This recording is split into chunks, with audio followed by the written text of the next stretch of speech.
Bine ați venit, dragilor din Zodia RAC, oriunde v-ați afla. Sunt încântată să fim din nou împreună la o nouă lectură pentru perioada 2 până pe 8 februarie, așa că dacă aveți nu doar soarele, ci și luna, Venus sau poate ascendentul în Zodia RAC, mesajele pot fi de asemenea relevante și pentru voi. Vă reamintesc, este o lectură generală pentru un colectiv larg, așa că luați din lectură doar ceea ce voi simțiți că rezonează.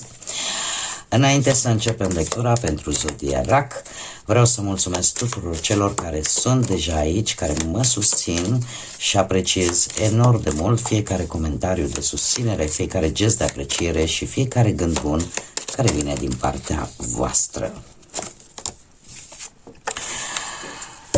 Iar dacă sunteți aici pentru prima dată și simțiți că acest canal va aduce claritate, ghidare sau liniște interioară, vă invit de asemenea cu mare drag să vă abonați și dacă doriți îl puteți susține printr-un simplu like.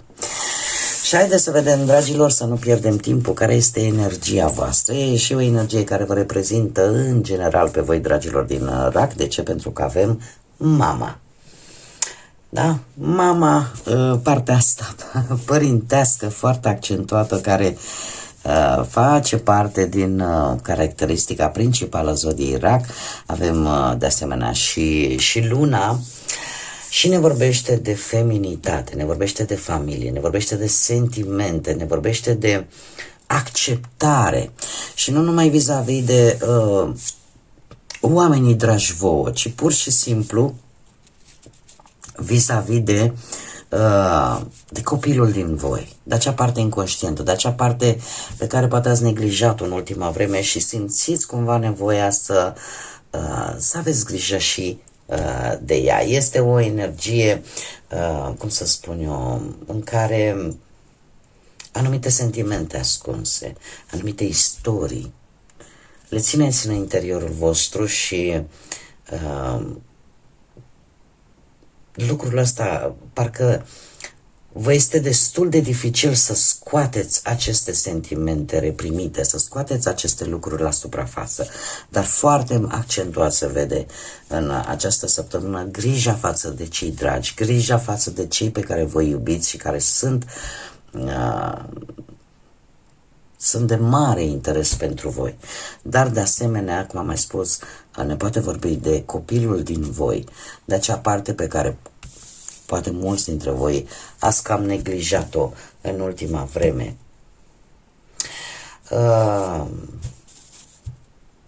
Eu aș mai spune încă un lucru important, posibil și cu siguranță nu e pentru toată lumea.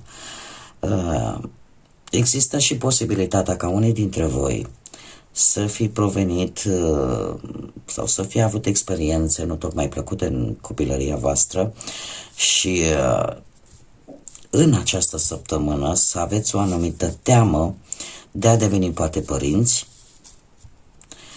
să aveți o anumită teamă vis-a-vis de dacă nu o să mă compor bine, dacă o să aibă parte de aceleași experiențe. Acum, asta e mai mult parte de umbră, ca să spun așa, pentru voi și dacă e să separăm, e posibil ca pentru domni, de exemplu,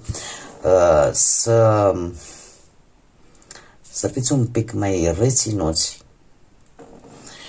în a vă exprima sentimentele vis-a-vis de sexul opus sau de persoanele care într-adevăr contează pentru voi, să fiți un pic mai introvertiți, un pic mai închiși în voi și să nu lăsați adevăratele sentimente să iasă la suprafață. Iar dacă vorbim de doamne, eu aș spune că există teama pur și simplu de a te simți femeie, poate teama de a deveni mamă. Da, așa că haideți să vedem totuși ce ne spune și tarotul. O energie cu multe fațete, dar care toate duc într-un singur punct. Vorbesc despre energie maternă, de grijă, sau o lipsă a acestei energii din cauza unor experiențe nu tocmai plăcute ale trecutului. Haideți să vedem ce ne spune tarotul pentru această săptămână. Și uite, vedem chiar cu un 6 de spade.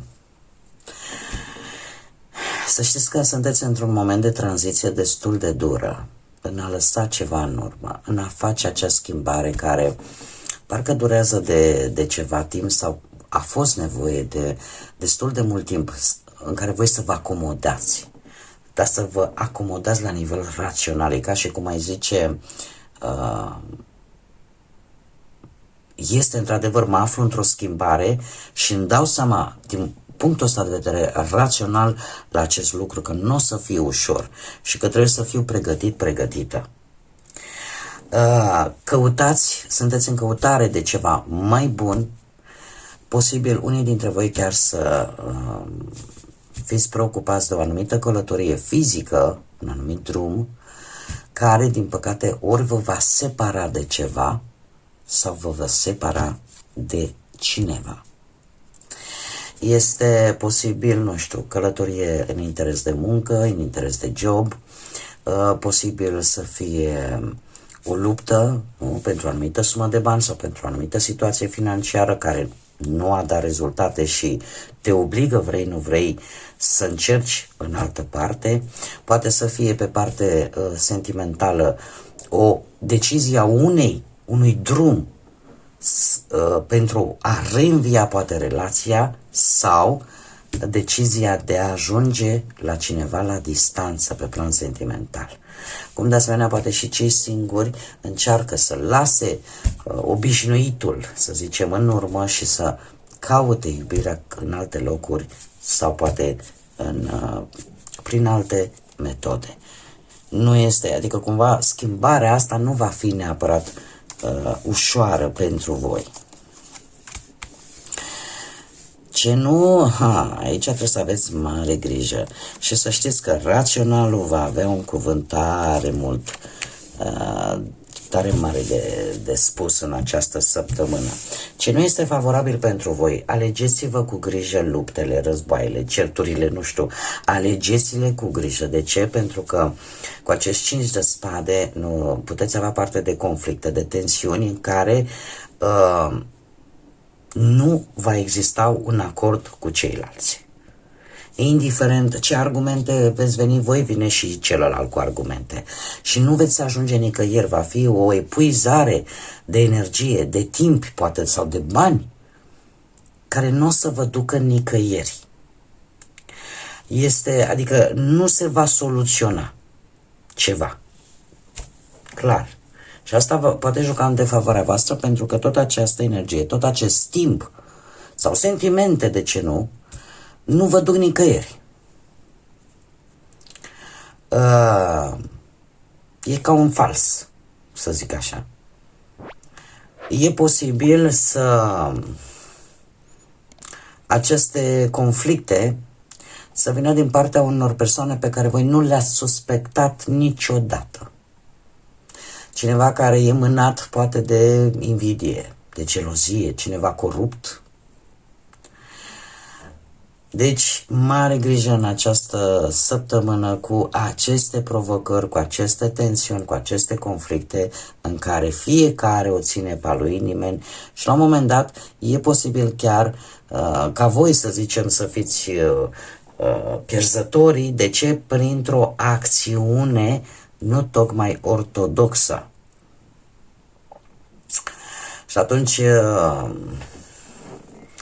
că e vorba de tensiuni pe nedrept sau o competiție nedreaptă pe vreun post sau la locul de muncă, sau putem vorbi de situații financiare care te vor obliga la un moment dat poate să vinzi ceva, sau putem vorbi de dezacorduri, conflicte inevitabile care pot apărea în cuplu și în care fiecare o va ține pe a lui, dar de fapt nimeni nu câștigă. Nu insistați, cei care sunteți singuri, pe ceva ce nu sunteți foarte siguri pe voi, sau să încercați să vă impuneți punctul de vedere forțat, să zicem. Nu este cea mai bună săptămână din punctul ăsta de vedere. nici pentru voi cei singurei. În schimb, ce este în favoarea voastră în această săptămână? Avem un rege de spade, o autoritate posibil să fie în favoarea voastră, că e un avocat, că este un om al legii terestre mă refer, sau putem vorbi de situația în care unii dintre voi chiar aveți un ascendent în zodii de aer, Gemeni, Balanță sau Vărsător, iar ce este benefic în favoarea voastră în această săptămână, intelectul puternic, folosiți acest intelect în a vă controla foarte bine emoțiile și a nu lăsa sentimentele să vă influențeze deciziile. Încercați să vă mențineți o anumită fermitate, chiar dacă lucrul ăsta posibil să facă ca cei din jurul vostru să nu vă placă foarte tare, dar probabil că este important la un moment dat să vă impuneți punctul de vedere într-o modalitate cât mai serioasă, cât mai responsabilă și cât mai incoruptibilă. Cum de asemenea putem vorbi de o energie mai în vârstă care poate să reprezinte, nu știu, tata, bunicul, fratele mai mare. În mare e vorba de o energie masculină, dar nu e obligatoriu, este cineva cu o vârstă destul de înaintată care ar putea să și impună punctul de vedere într-o manieră, cum să spun eu, foarte directă, dar care paradoxal stă pe voi să vă ajute să obțineți ceva important în favoarea voastră. Ce puteți voi controla? Un 3 de bâte. Puteți controla în primul și în primul rând o situație care deja se află în plină desfășurare în urma unei călătorii sau al unui studiu. Cumva veți reuși sau puteți să dețineți în controlul vostru această situație în care voi depuneți un efort pentru a o îmbunătăți. Și asta poate să vă aducă, cum am mai spus, drumuri pe motive profesionale și chiar dacă voi la început nu o să vedeți rezultate, trebuie să vă spun că ele vor veni. Ele vor veni și pot aduce, mai ales pe partea profesională, schimbări de locație.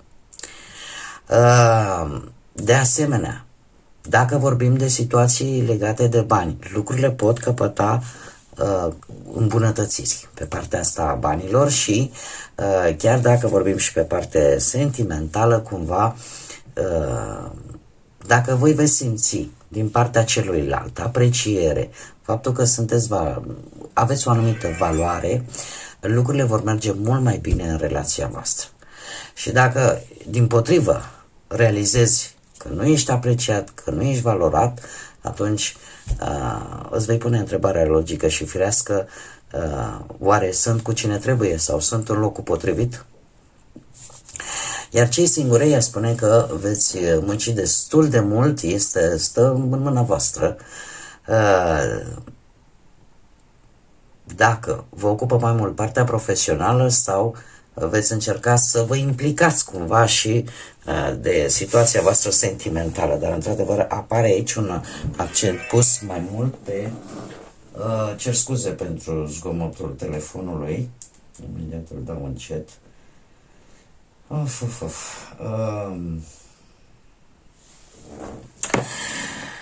Cumva puneți un accent mai mult pe partea profesională, pe stabilitate din punctul ăsta de vedere. În schimb, ce nu puteți voi controla, un 9 de monede. Și asta e foarte interesant. De ce? Pentru că 9 de monede îmi vorbește de echilibru. De un echilibru atât la exterior cât și la interior. De o anumită siguranță o situație mai degrabă care vine în viața voastră și care va duce o reușită. Și aparent zici, dom'le, nu ține de mine, nu, ține de ceva ce voi ați făcut într-un trecut nu foarte îndepărtat. Este că reușiți, nu știu, să primiți o avansare la care vă luați răzgândul sau că reușiți în sfârșit să vi se ia în calcul pensionarea, dosarul pe care poate l-ați depus sau că în sfârșit apare jobul ăla pe care tu l-ai așteptat și de la care îți luase gânduri, dar pentru care ai depus un anumit efort. Da? Nu a fost ceva nemuncit. Deci este ceva ce voi nu puteți controla, dar care vine în viața voastră și aduce, să zic așa, reușite la nivel personal. Ne mergem mai departe și haideți să vedem pădurea mistică. Cu ce mesaj vine pentru voi, dragilor din RAC, în această săptămână de octombrie, 2 până pe 8 octombrie. Ce frumos! Lasă timpul să vindece aceste cicatrici. Nu fugi să scapi de durere, ci doar dă-ți suficient timp pentru a simți, pentru a înțelege și pentru a lăsa lucrurile puțin câte puțin. Timpul nu va șterge complet cicatricile, dar le va ușura și va mai îmblânzi. Vai, ce frumos, chiar frumoasă exprimare, va mai îmblânzi acele margini tăioase ale durerii, permițându-ți să înfrunți trecutul din nou. Este foarte interesant. De ce? Ori, chiar dacă mie aici nu mi-apare, dar intuitiv îmi vin aceste mesaje. E posibil ca o situație din trecutul vostru, care pe voi v-a rănit extraordinar de tare și unde voi n-ați reușit să închideți, să puneți, e ca și cum pui mereu cât un pansament, dar ea rămâne, rana în sine rămâne deschisă. Și este un moment probabil în această săptămână în care această rană are șansa să se închidă. Chiar dacă rămâne cicatricea, totuși ea se închide și voi nu veți mai suferi atât de mult. Fuga asta de a nu suferi este umană până la urmă în fiecare dintre noi și timpul, așa se spune, timpul le spală pe toate. E precum acel râu care trece peste pietre, da? Și încet, încet le limpezește, le face să fie mai clare, mai vizibile, dar în același timp curăță. Așa că este un moment în care să conștientizați, probabil unii dintre voi, că ceea ce ne doare și ceea ce ne aduce suferință, chiar dacă nu-l putem șterge mental, pentru că normal, ne doare, dar putem vindeca și putem să ne uităm în urmă fără să mai simțim acea tristețe profundă, fără să mai simțim teama de a nu suferi. Este acea idee în care îți aduce aminte de, uite, vă dau un exemplu strict personal. Am avut o copilărie foarte dură și când le povestesc copiilor mei, o fac detașat și nu pentru că eu la momentul respectiv n-am suferit, ci pur și simplu am realizat rațional că ce a fost, așa a fost să fie și că nu pot să permit ca durerea de atunci să mă bântuie până la sfârșitul vieții. Am luat-o ca pe niște lecții, eu de acolo am deprins ce să fac eu cu proprii mei copii, și am spus eu n-am să fac așa. Luați orice lucru care vă roade, care vă, cum să spun eu, care vă face să suferiți, transformați-l în energie constructivă. Chiar dacă rămâne cicatricea, dar să poți să o povestești fără să te mai lași afectat. Bun, dragilor, cam atât am avut pentru voi. Dacă energia, mesajele, modul meu de a face această lectură au rezonat cu voi, eu mă bucur că sunteți aici. Dacă nu este așa, atunci nu uitați că fiecare are libertatea de a alege ce fel de conținut își dorește să urmărească. Eu oricum vă mulțumesc tuturor celor care aleg să fie aici alături de mine, vă urez tot binele din lume, multă energie pozitivă, echilibru și pace interioară. Iar până la o nouă lectură, desigur, să fiți iubiți, dragilor!